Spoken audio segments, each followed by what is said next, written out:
মহানগরের সংগ্রামী দলের অ্যাডভোকেট ডক্টর হেলাল উদ্দিন বক্তব্য রাখছেন, সমাপনী ঘোষণা করছেন অ্যাডভোকেট ডক্টর হেলাল উদ্দিন।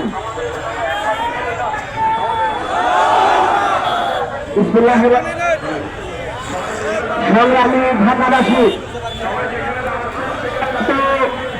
এদের আগে আমরা বিক্ষুব্ধ আমাদের প্রিয় ভাই মাওলানা রেজাউল করিমকে গতকাল প্রশাসনের বিএনপির সন্ত্রাসীরা নৃশংসভাবে হত্যা করেছে। আমরা এই ঘটনার তীব্র নিন্দা এবং প্রতিবাদ জানাই। সংগ্রামী ভাইরা, বাংলাদেশের মানুষ 12 ফেব্রুয়ারি জাতীয় নির্বাচনের জন্য বুক বেঁধে বসে আছে। একটা দল তারা মনে করেছিল সন্ত্রাসী করে, চাঁদাবাজি করে আওয়ামী লীগের সেই কর্মকাণ্ড পরিচালনা করে তারা ছেলে তুলে ভাবে ক্ষমতায় যাবে।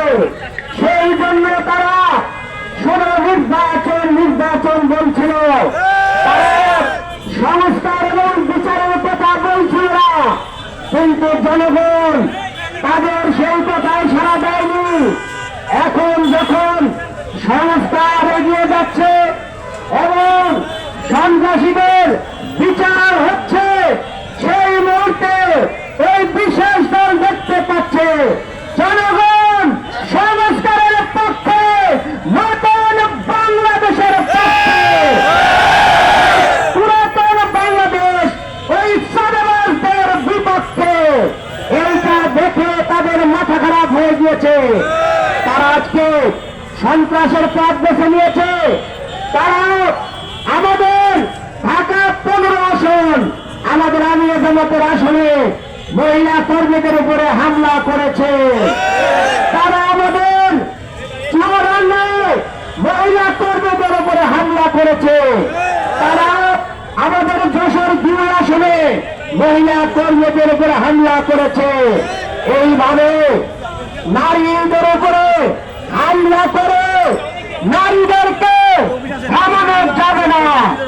আমাদের ঢাকা 4 আসনে গতকাল আমাদের নারী কর্মীদের উপরে হামলা করেছে। তারা আমাদের একজন নেত্রীর মাথায় পিছন দিক থেকে কোপ দিয়েছে হত্যার জন্য। ভাইরা, এইভাবে হত্যা এবং সন্ত্রাস করে নির্বাচনে জেতা যাবে না।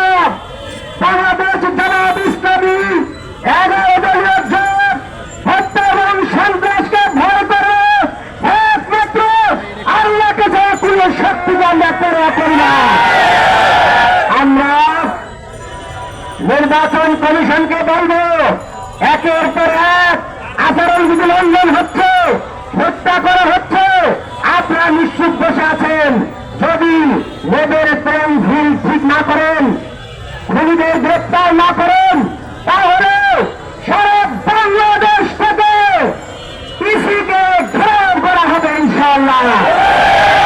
ভাইরা, আসেন অবিলম্বে সন্ত্রাসী এবং খুনিদের গ্রেপ্তার পূর্বক বিচারের মুখোমুখি করুন এবং নির্বাচনের পরিবেশ নিয়ন্ত্রণে আনুন এবং আগামী 12 ফেব্রুয়ারি নির্বাচন স্বচ্ছ গ্রহণযোগ্য করুন।